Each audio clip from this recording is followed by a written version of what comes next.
Good morning and welcome to Contact Recovery. Good morning. Morning. And we're all still here. Yes. And we're back in the room. And it's 2023. What the... Happy New Year. Yeah. Happy New Year. So what was it you were saying about swearing, Matt? I'm going to try not to swear so much because I think I swear a lot. But I'm going to give it a go. I'll see what fucking happens. Do you think you're going to have to consciously do that? Yeah, for sure. It's definitely an unconscious thing now, isn't it? I don't know. Do you think it's ingrained in you like a habit? Yeah, 100%. It's part of my way. I think I just swear. What about when you're around people's parents? Oh no, I can lock it off then. Yeah. I must feel comfortable with you guys to swear around you. I think that's part of it. Yeah. I think that is part of it. And I think that when we're in a situation where we're more conscious of who we're around and the impression we might want to give off, or that we don't want to rattle cages, and like Neil mentioned, parents, I think formal situations, I'm really careful in a formal situation, especially if there's someone I don't know. I don't even know what a formal situation is. Whereas... Formal. I know what it is. I know. What's happened to your voice? Since I went to that London Air, man, it's you lot. It's stitching London. me It's up. that London. It's That's that what London. it is. It's the London Air. Is that Nah, That London. I went to an event and they had all the smoke machine in it, and it's ripped me off, man. It's proper like stitched me up. Standing like in front of to- it and inhaling. All that Gavin. crap and it's a smoke machine. Oh, Yeah, absolutely, yeah. I don't know. It's proper. Don't know. It hasn't gone away. When did you go? 16th of December. Breaking. Yeah, Yeah. my other set of nuts are dropping, isn't they? That's what it is. Yeah, it could be. Well, your secondary notes. Yeah, my secondary bollock. On the point of bollocks, how was all of this bullshit bollocks Christmas? It's all bollocks. It was a nice bullshit bollocks Christmas. It was a peaceful.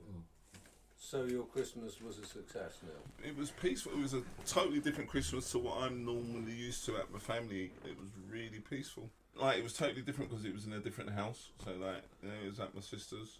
My sister's been trying to grab Christmas away from my mum's for a few years now. But, so this year she had no say in it because her house is getting renovated. So it was different. You know what? Even in that, my head was telling me I didn't want to go down there because it was in a different house. Can you imagine that? And it was starting to give me reasons why I shouldn't go down for Christmas. Yeah, because A, B and C. But then I went and it was a really nice Christmas. Peaceful. Did I say peaceful? You said peaceful, yeah. It was I guess a peaceful Christmas. that's just reinforcing the peacefulness. Yeah, I'll take all that back from like what I said around that stuff. What did you call me? You called me something on that day, didn't you? Wobble gum. Wobble gum. Yeah, I don't know what caused that reaction on that day. But yeah, it was exactly what it was supposed to be, and I was really grateful for being clean. Do you know, I still struggle being around family and stuff. And I listened to somebody share yesterday and I really related to it when they spoke about being uncomfortable even around their own parents and stuff sometimes. Yeah. And I felt that this Christmas, and I've felt it the one before that and the one before that, and I thought eventually this will go away, but it's still the same. And it's like, it's not that I'm uncomfortable around them because I'm full of guilt, shame and all this, that and the other. It's just I can be quite a socially awkward person sometimes, but then other times I'm not, and it's really weird. But I'm sitting around my table with my stepdad and my mum, and you know that should be the easiest place. You should be able to relax, and I felt that I couldn't for some reason. I don't know why that is. But I think like when you said that should, it's like you're shaming yourself.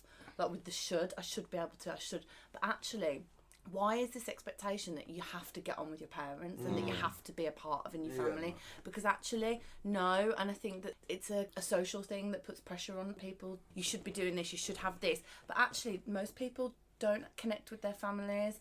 I personally don't emotionally connect with mine, and I've never felt a part of. Right. And we have different parents and stuff, and that comes into play as well.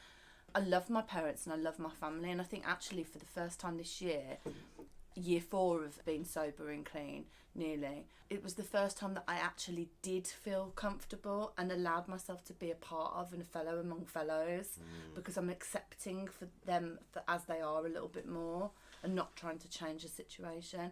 And what I did is I invited a couple of sober friends round and mixed it up a little bit, so I had the family and the friends, and it was like a support system, which was really beautiful. Probably the best Christmas I've ever had, because I made it my own by inviting friends round and not just trying to fit in line with what my family want. Yeah, and normally I'd have my brother to bounce off, but he's not in the picture at the minute. So actually, you know what, saying that makes sense, because the last 2 Christmases he's not been present due to this disease, this alcoholism and what have you, and drugs and stuff. So that would make sense if you've got someone, if I have a fellow addict, brother or not, whatever, who understands my thinking, because I'm just literally going there and I've got like, hello mother, hello stepfather, and yes, it's just all a little bit like, yeah, you ain't got a clue what's going on in my head. Is it, Ronnie, okay, this is a parental thing, but they could be someone else. Yeah. Is it about the fact that you feel exposed because you're not under that veil of booze and drugs anymore? Possibly, there's possibly that, yeah. I mean, And that it makes you more self-conscious. Yeah. Because in the family situation and whatnot, to a degree, I think it's because I want to make it work, and therefore I'm more conscious of what I'm doing and saying than I am in other places. And this makes me perhaps more critical of myself. And makes me more uncertain of myself, when actually if I just go with it I feel less exposed and less... Well, me going with it would literally be, right, you lot go over there, I'm sitting on the sofa, I'm going to watch the TV and I'm going to play Candy Crush on my phone and eat myself to death. Have they got an even bigger TV than yours? No, but That's enormous. We've all seen it now. It's enormous. Yeah, well, I want one for my second... So do my parents. Second Now. screen. They want one. It's so funny because my mum was squawking on about this TV, and just happened to be my stepdad's birthday, 1st of Jan actually, and she went, "Oh, that's what you can have for your birthday then." We both looked at each other and said, "Yeah, that's clever, isn't it?" His birthday, both of them then get the present of the big TV in the living room. So. But she didn't understand. She went, "What do you mean?" And I felt really like, what the fuck? I understand what he's saying and you don't. And yeah. Well, I think what you said was right. I like what was said there, and what you said as well, Amy. Bang on. But you know what I would add on to that, what was said already, really, it's the expectations that we put on ourselves. I think Amy said it well there. Because that self-consciousness, like I said, it kicked in about a week before Christmas. Like, do I really want to go? My head just, it started with, do I really want to go? And then it went into this train strikes, isn't it? It's going to be a bit difficult to get down there. Oh, yeah, it's going to be impossible with the train strike. And then it was like, train strike is going to be a bit difficult. And then about half hour later, it was like, it's going to be difficult. And then I'm going to have to get back. How am I going to get back? Never's already sorted that he's going to take me back. I've really got to write, but he might not want to come back on the day I want to come back. I might have to. And before I knew it, it was like, it's going to be awkward down there. So it started with, it's going to be difficult to get down there. And then it's like, but when I get down there, like, I won't be able to have the remote for the TV because it's at my sister's. At mum's, I can just grab the remote in it and I can just make myself comfortable in it. And I can pause it and I can watch football and I can do Law and Order. I can watch a bit of Law and Order. And no, it's my sister's, so now I can't. And it started to kind of go. It manifested itself into all that from. And I had to have a word with myself and kind of say to myself, like, it's going to be all right. It's just going to be all right, And like I said, I'm fortunate to have a family who's just very easy going. There's no uproars about anything. If there is anything going on in them sleeping apps, as I call it, it's not brought forward on the day when there's a gathering. No one brings up anything contentious or anything. It's just nice and peaceful. I'm really fortunate to have a family like that. Yeah, I'm saying to myself, I'm having an awareness around myself that there's still a little bit of work to do around that stuff, and it's all right. And it's okay, maybe next Christmas will be a little bit easier if it's held again at my sister's. Because like I said, my sister's wrestling it for my mum. And it's going to be alright. I still kind of get funny around, like, where I really start to feel a bit, it's when my nieces and nephews come around. The older ones are not too bad, it's the younger ones where I start to get a little bit. And I think that is around the fact that I feel that I've made a big cock up of life and I'm seeing them navigating through life a little bit more on the normal, whatever the normal aliens do. And I'm kind of going, these little ones, I was taking them around the sweet shops quite a while ago. I was big uncle and looking after them and all that, and all of a sudden, it's like they've leapfrogged me in normal living, so to speak, and doing life. And Yeah. That brings a lot of self-consciousness around. And that's what it is. It's about the me, and the acceptance of where you're at. Because actually, I live at home at my parents' house. I'm quite honest about it. I feel quite a bit of shame around it because, you know, I've earned money. I'm at nearly 40. And I feel shame when my family come round, and there's loads of us, that I'm at home. They know I'm living at home with my parents. I'm not working at the moment, but I am trying to set up a business. And I just feel like a massive failure. But what I've done this year is I've accepted, okay, this is where I'm at. I'm not at the same place as you. I don't have kids. I'm single. And that's okay. And as soon as I accepted that, the shame's gone, and I just could be a part of and not feel so different from the rest of them, because do you know what, that's just life, and everybody's on a different journey. But that's how I felt comfortable this year within my family, and setting boundaries on time, how much time I spend with them, inviting friends over. And all my family are like drinkers. It's a big Irish family, there's 20 of us. At 2 a.m. in the morning I was doing karaoke with them. Now I couldn't do that a couple of years ago in sobriety. I was trying to keep myself busy to avoid my feelings and to avoid having to do that. But this year I've been able to be a part of, and it's been beautiful. Even though they were drinking, I was still singing with them karaoke and having fun. It's like that thing, man. And acceptance is key, innit? That's acceptance and surrender is the pinnacle of my recovery. Because if I surrender, I let my higher power in. I find it difficult at home. I do. Because I look at my life and that stuff with the should. Well, no, I shouldn't know. Look how I've been living. Look how I've been operating. Look what I've lived through. Look how I have been treated, how I have treated other people, therefore creating behaviours. And no, I shouldn't. Like when I come into the dry house, I found it really difficult to do. I didn't mind going to meetings, doing all these things. Do you know what I found difficult? Washing my clothes, putting my clothes away, making myself food regularly, all of this stuff. I found it difficult because it's like trying to fit it all in, but I was trying to juggle everything, but I've never done it. And I was pulling my hair out like, am I an idiot? Well, no, I just haven't done it. But I was beating myself up. I was so hard on myself really early. And right, I'm quitting smoking. Right, I've got to eat healthy. Right, I need to go to the gym 3 times a week. I need to go to meetings every fucking night. I need to do step work. I need to, all of this stuff. Desperation is what it was. And then when you look at that deeper, it's the lack of surrender to a power greater than myself. Because I'm trying to do everything. I'm trying to survive. Through coming into recovery and learning a bit more about, one, myself, and 2, my core values that have always been there, regardless of how I've acted. Because I've gone against them, really. Like, I couldn't listen to what I really thought through addiction, through survival mode, through self-protection, self-preservation. And what I've learned is I've got a lot of emotional scars through my childhood, and I find it difficult to sit there and converse. Like I said earlier, innit? Leave all that there, man. Right now, I've got to look after me. Because all I've got to do is save my ass. If I save my ass, I save someone else's ass. I don't have to run around trying to help people. Yeah, alright. I mean, fix up on my washing and my food making and all of that, which I'm doing. But I don't think, to be honest, mate, I should know anything the way I've lived. I know how to do a few things, but they ain't exactly productive. So, I'm doing alright for me. That's the thing with honest step work, getting a look at yourself.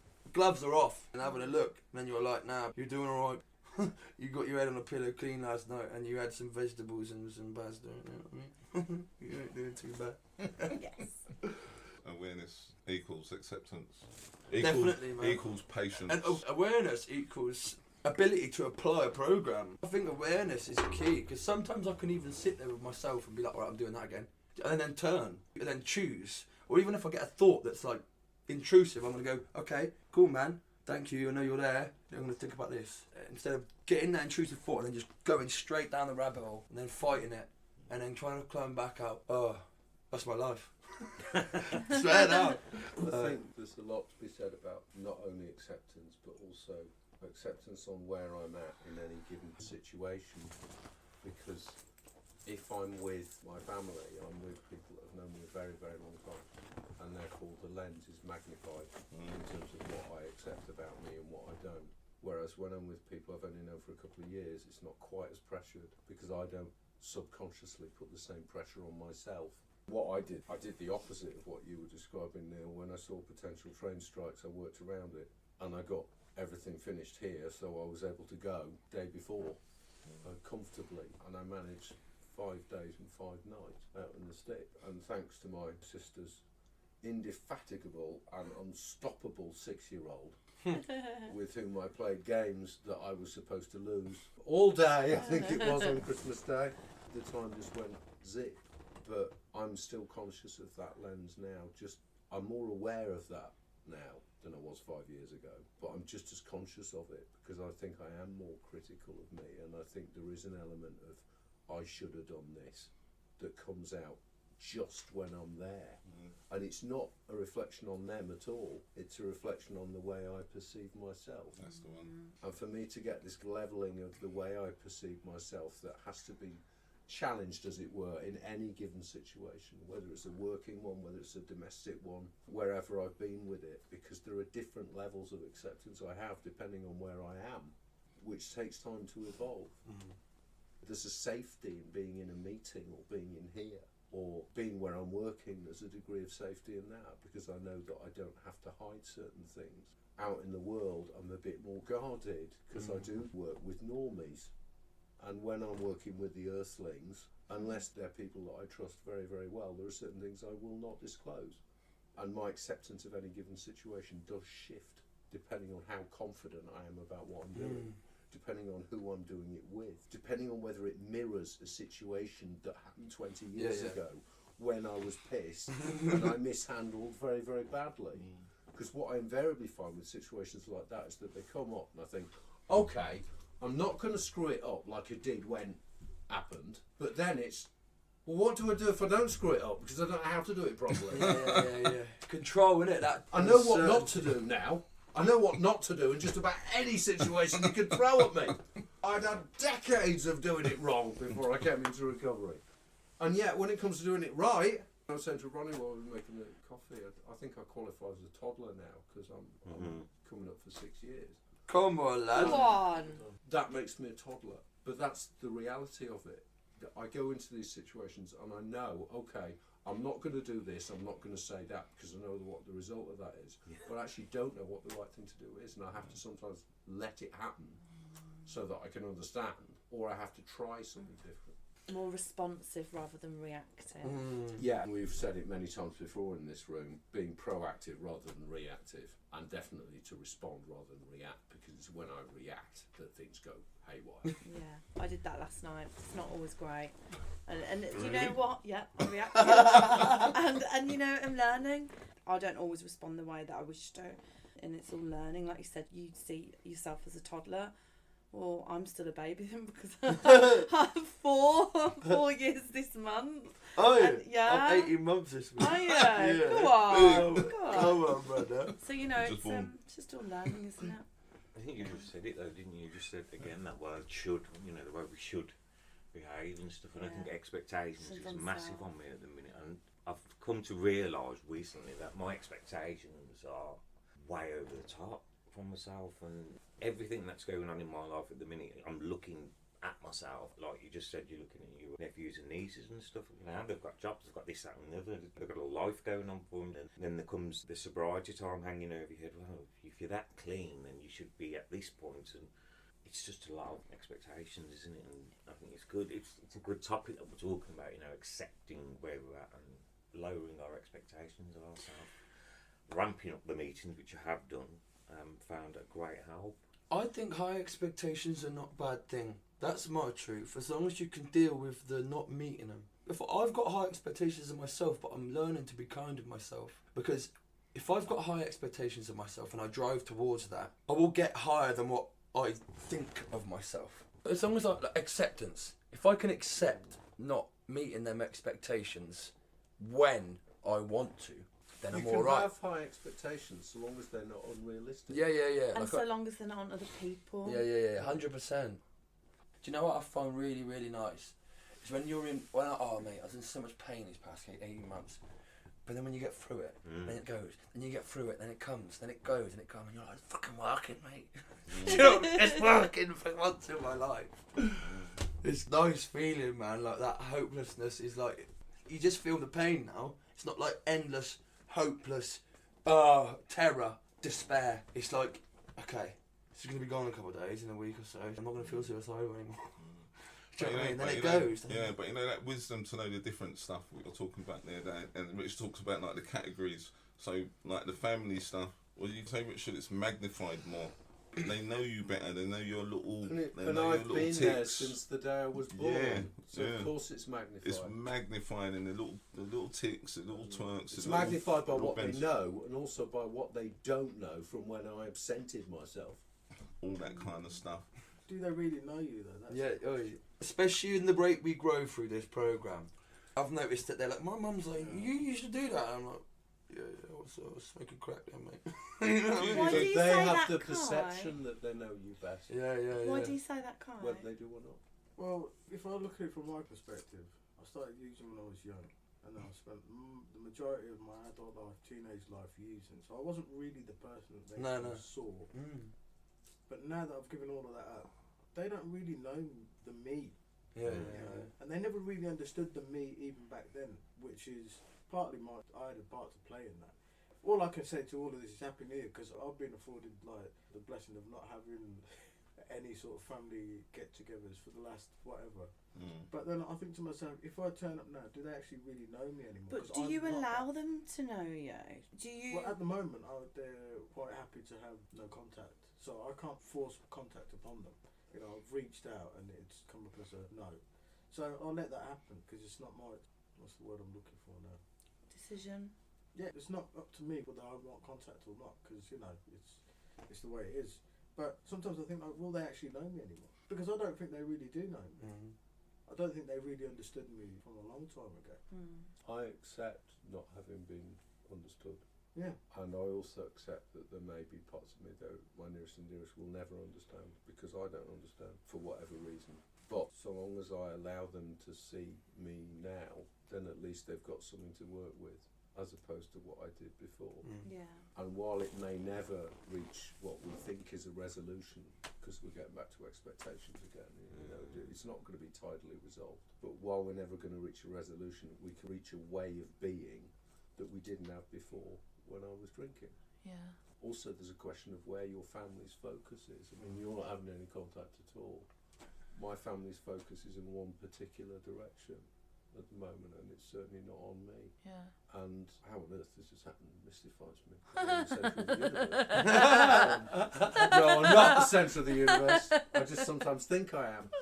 But Don't we all? We are. We all the have centre to of our do it. own universe. it's also that we find another place, because the place that I did occupy in the world was very much disrupted.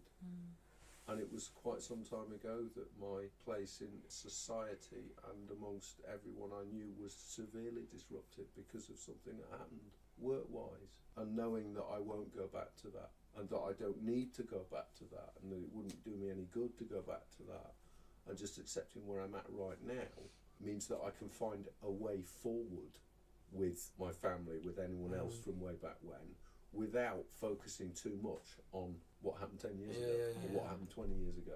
Because I can't change that, because it's gone. I also can't change their perception of it. Although what I'm finding interesting is that actually their perception of it is changing as I start relaying what happened being sober, as opposed to what I was saying when I was pissed. Yeah.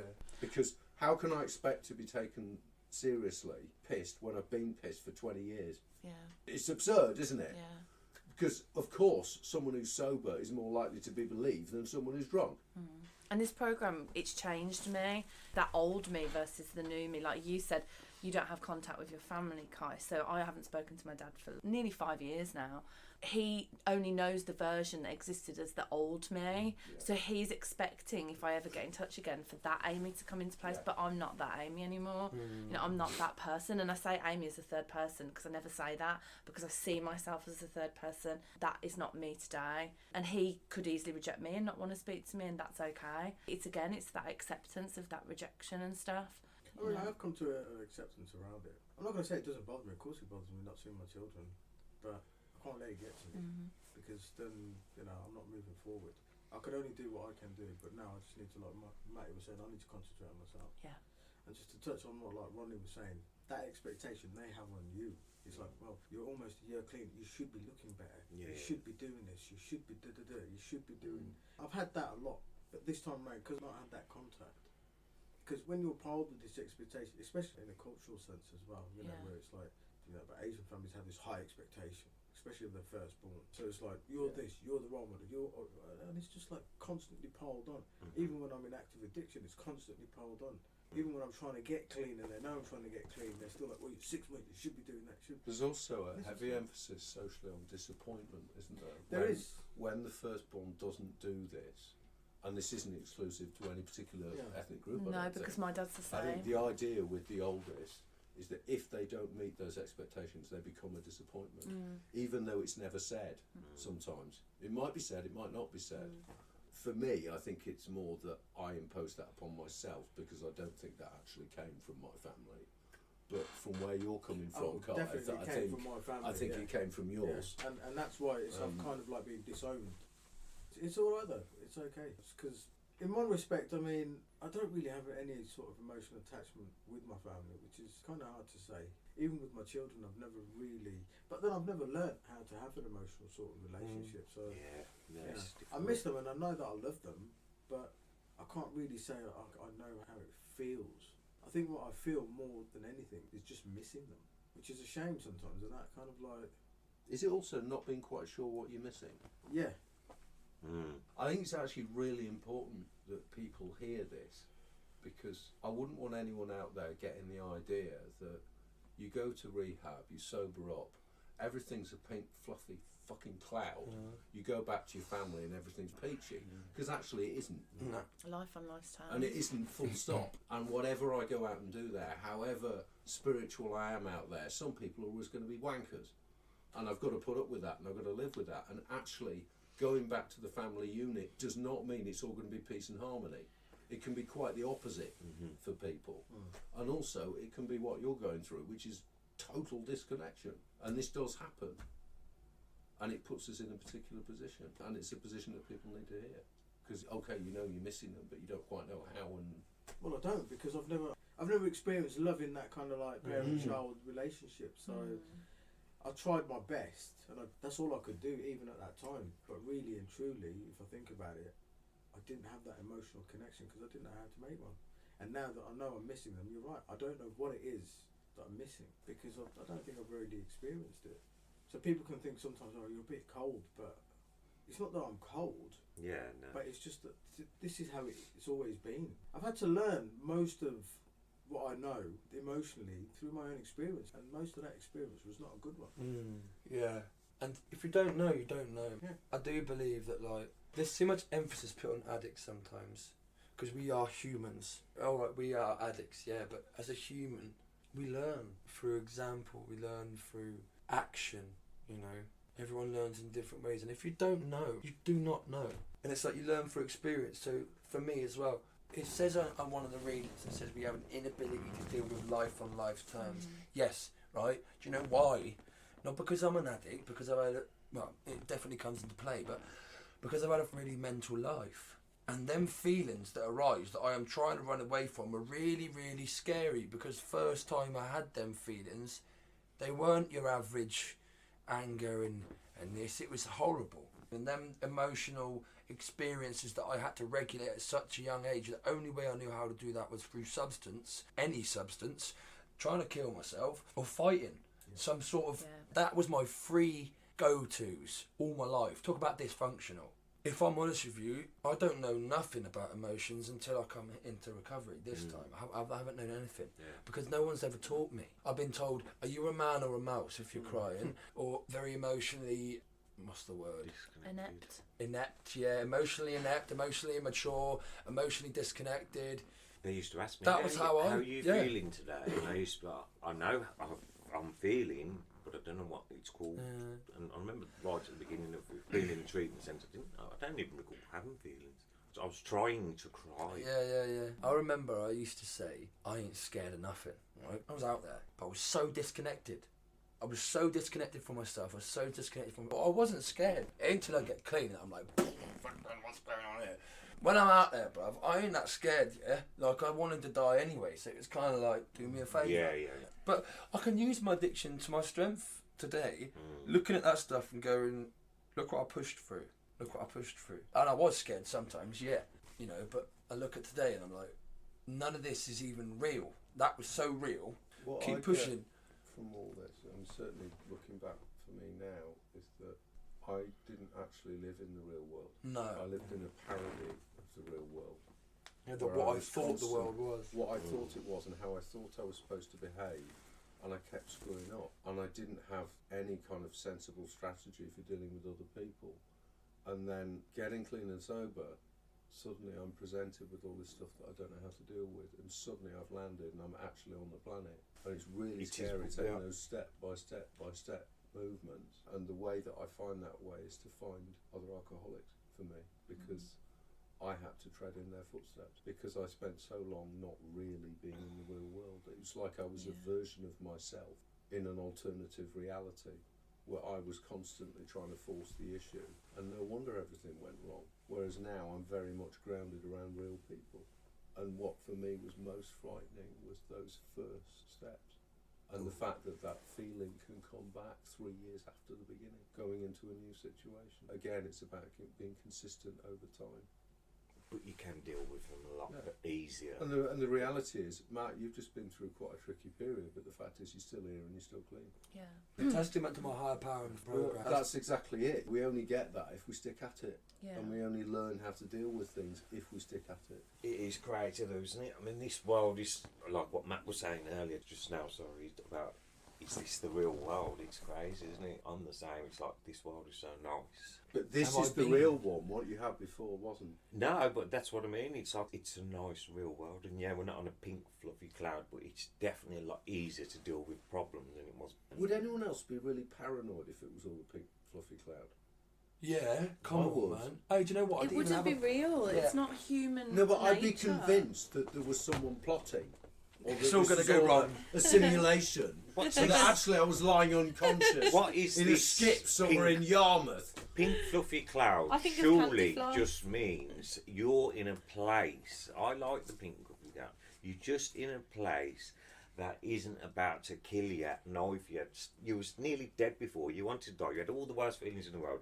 All of a sudden, you're living again. It's funny, pink That fluffy cloud is allowed to, me to be just called means a pink unrealistic. fluffy cloud, but in a sense of, well, let's stay on it. I think whatever it people is. in their first year are more in their pink fluffy cloud than anything else. No, I for think me. people in their second year are just less grateful. Maybe. That's probably what it is. Less grateful The because thing is, you're still left with all the defects. You know, you're still Yeah, left but you're with working you, on them, but you're aren't you? working on them. But they still come Or into are play. you? Not or everyone you're meant is. to be working I ain't on got it, no but- defects,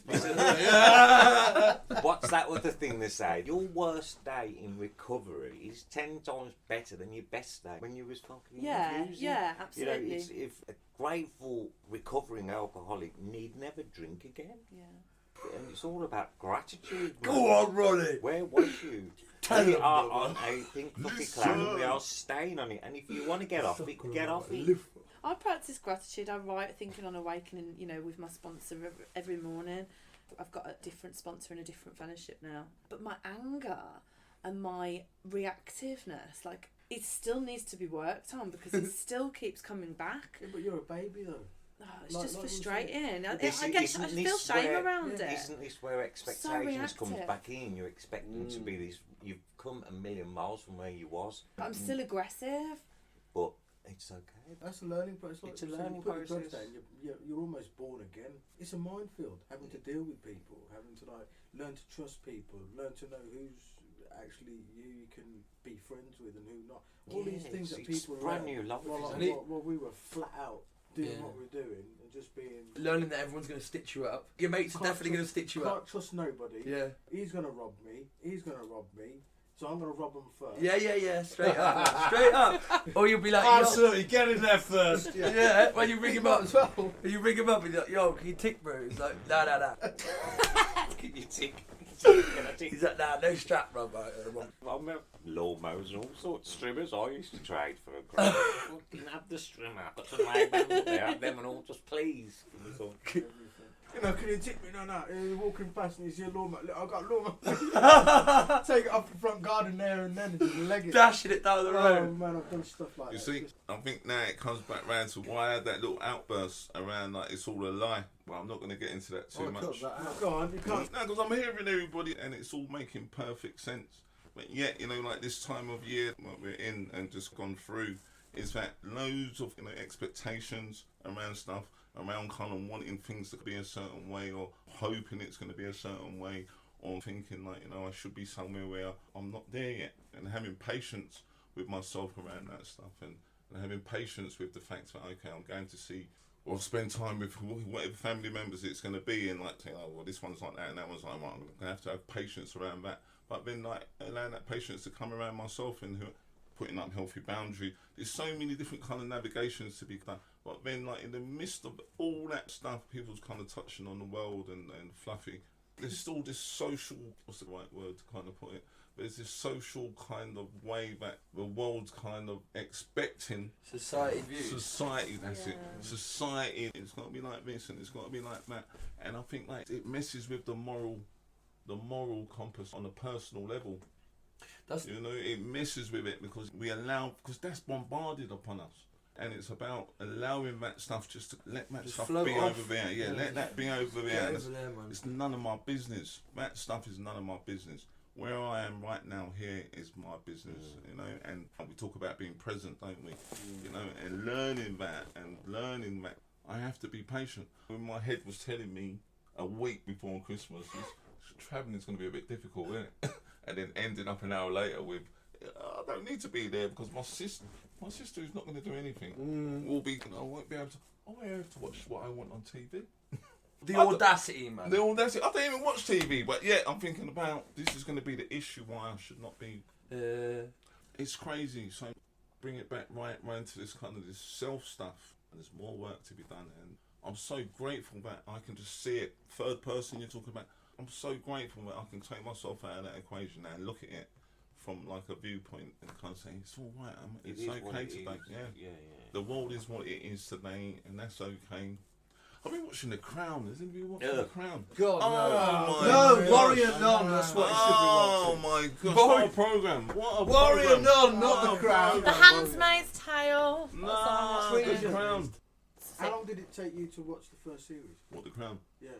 Weeks. But it's like a history lesson, and it's like what it It's is. a history lesson. Are you sure it's actually accurate? It's factual, isn't it? But it is factual. There's little bits. Obviously, it's not all right. It's not all true. The only Crown I've been in is the pub. Even the bits that aren't like maybe bang on, like Prince Philip. There's one in like where he's like a proper humbug, proper stern. But when you see what Prince Philip's come from, because that's pretty factual around his mum. And his mum having like mental health issues, and his sister dying in a plane crash, and giving birth in the plane. Oh my gosh, it's emotional. And then being part of the SS. And then like him like kind of like searching for that thing where he's just searching. Well, he was. Sorry. No, he was part of the SS. No, the family was. He was too young for that. The sisters. We are getting into politics now. But what I'm talking about is when he still searching for more. Like he wasn't happy within himself. And this clergyman, factual, because I've looked it up, right, factual, like, this clergyman's come to be the new dean at Windsor, and he's asked him to take over one of the buildings so he can get a little group together of clergymen who have just kind of lost their spiritual kind of way kind of thing. Just like what we do every day of the week when we go to this stuff. And they had their little group meet, and he's gone there and he's slated it. And he's gone like, you lot need to get into action, you need to, and then he's come back a few months later, realising his mum's passed away in this period, and come back and said a speech which was so emotional, and it was just bang on what I hear every day of the week in this stuff. Like the way he said it and the way he talks about it, because it was around the times when them lot was on the moon, going to the moon apparently. If they did on it, that's another. Yeah, well, they did. Because I'm sure if The Crown is factual, then my theory. Well, I don't know, So, one question: did they show about all the colonising and they talked about all that stuff? No, they've gone through the Commonwealth and they've touched on a lot of stuff. On it, though? Come on, like I'm getting to the point of that kind I doubt there's much coverage of partition either on. How much do you put in and how much do you leave out? Well, let's not let facts get in the way. This is about telling a story. Well, this is what I'm trying to say. When I can turn around and say it's all a lie. It's all a lie. It's about telling a story. It's all but then what's the truth and what's not the truth? Like, Christmas. Everything. If you want me to kind of go back into that, I can easily go back into that because what's it all about? It's deeper, yeah. It's about the human anatomy. So it's called the claustrum or something like that, which is where. Hang on, what's that got to do with The Crown? Oh, I thought we were on about Christmas again. No, we're talking. I thought we were still talking about The Crown. Neil, have you Father finished? Christmas. I'll just get back in my box. If you finish, then fine. Yeah. Okay, so you know, like energy yeah. centres, yeah, so chakras and that. Yeah. So it's supposed to be the claws, Santa Claus. Oh yeah, is there's the a claw shaker strum. instrument. It's called skaka. Is it? Yeah, they make skaka as well as the ting. Skakating and flan. You need to look. He's been waiting to get that one in. Yes. He's been waiting for the Wait, could you make it? Is it like percussion for ska music? And that? No, it's shakers. Yeah, exactly, It's bro. shake. Ska music. Yeah, innit? but it's Scandinavian. See, the thing is, it's Scandinavian, and like everything that's Scandinavian, it's dead simple, and it does what it says on the tin. Yeah. Like IKEA furniture, Yeah. or like A everything. fucking Oh. simple. Have you ever tried to put them I cupboards put up? The tin Eight itself o'clock. is actually really simple. It's very This is what straightforward. I've only and it ordered works. two. Comes in But anyway, you were boxes. saying something else. The ship has sailed, as they say. Now, basically, the whole theory is it's about the human anatomy and about how you've got 33 vertebrae in your thing. I can't In remember your it thing. fully. In your Your spine ting. and that, in your ting, in it. So basically, it's about how like this fluid in the human body it climbs up your sacral, which is like down here. Then it comes up and then it rises to the heavens. Yeah, which is the Jesus rising to the heavens. So the whole story of Jesus is about like anatomy, and that's what I believe anyway. There is theory to it, but There is very the life energy one, that's Yeah. where babies are created. Yeah. Well, made, not created. This is where you're healing, your gut healing. Everything to do with the stomach is to do with healing. Your body heals itself prebiotic. It literally does, mate. through the gut microbiome. Your gut actually controls your moods as well. Yeah. Just to round off, because I think we'll get onto expectations again by accident. Definitely, man. Design is Yeah. important. Going back to the stories idea, it doesn't matter, Neil, what facts they're using to tell the ground story or not. They're still telling a story. It's still a narrative. And in terms of the way we tell our own stories, the way I tell mine is not the same as the way I told it 5 years ago. There you Certainly go. not the same as 10 years ago. Certainly not the same as 15 years ago. Stories evolve over time. And it's true of the very foundations of stories. It's true if you go back to Homer and go back to Virgil, and the first things that were written down as stories, they have evolved and evolved and evolved. And you have different versions of this or of that. When I was in the treatment place last Friday, by accident, not by design, we ended up doing a series of skits around automation with drones and a robot. And basically what they were working through again and again and again was Frankenstein's monster. And that's a story that gets told every few years now because of the fact that we've got machines and the fear of AI and all of this stuff. And it's just telling a story that changes. And I think if they filmed The Crown in 50 years' time, they would tell it differently. If it were filmed by a different production company, they might tell it differently. And in terms of the way I deal with my family, or anyone I know, or wherever I am, whether it's with people in recovery or earthlings, I may tell my story differently. It doesn't mean I'm lying. It's amazing what you put in and leave out, isn't But it? there are things by omission when I'm out there in Thank the real you. world. Yeah. People's concept of reality is different. Also, I, it I is. think there is a political issue with what goes on our screens because there are things being missed out that actually are being missed out deliberately to misinform. There's a gap for me between so-called entertainment and so-called fact. The problem I have is that Twitter is now full of fiction that's masquerading as fact. Whether the Crown is honest to the truth or not is actually not that important. Bear in mind that Snoop Dogg thinks that Game of Thrones is history, and he's probably not the only one. So there'll be lots of people watching the Crown thinking, oh, this is what really happened. Of course it isn't. Well, that's why history isn't real, because it's his story. But It's always the winner that writes no, it. his story is real when it comes from the actual experience of people that lived no, it. when but it you comes have from to, the people that lived it, but finding those people and actually getting however, their view you across. need more than one story from any given period. You've got to have more than one. If you look at Indian colonisation purely from the point of view of Robert Clive, he made billions out of it. If you look at it from the point of view of someone who was down there in one of the armies, they tell you a very different story. Or if you looked at someone who was living in the UK at the time, they tell you another story. You need to collect those histories. And then make your own view on it. But And what this do we where do it in all, meetings? This is when it all gets What fragmented. do we do in meetings? Exactly we collect that. stories. Exactly And we that. synthesise them. And it's also And then sometimes we apply things to our own experience. Exactly that. Pap. So there you go, reality is non-existent. yeah. It's also the stories that we do you want to sometimes say it? tell It's all just a load of bollocks. stories that we Just tell imagine if we could ourselves, see each we other could through- go on for another hour I know. about that. Imagine if you could see the world through my eyes. That'd be so strange. We could all swap with it a day. Yeah, do you know See what? I've we thought see. that. Imagine being able to go like, I want to like just hop in someone else's body and see what it's like, innit? Best thing on Christmas, there was an animation Inside Out, and it was about Oh, the I've baby. seen that. Oh That's my wicked. days! I've You got seen to, that. you seen I've it? seen it. It's like what a concept, and like and all the different defects inside the brain and that. Oh. With that, we'll love you and leave you. And if you've heard anything that's resonated with you concerning yourself or anyone else, anyone close to you, your nearest and dearest, the caretaker's cat, it doesn't matter whom, anything that's affecting you in terms of your perception of the world, there are plenty of options out there for treatment, and they don't all cost money. Google rehab, Google addiction, Google Alcoholics Anonymous, Narcotics Anonymous, Cocaine Anonymous. There are all sorts of places that can help. Or you can ring Ronnie on 07. Or we'll play you a special recording soon, which will be of Neil going, kind of ting. With the ting. It's all bollocks. That's the remix. And then we'll have a remix of Matt not swearing. Rehabilitation.com. And it's I'll good say- night I'll- from me. Good night So- from me. See you in a bit. Yeah, look.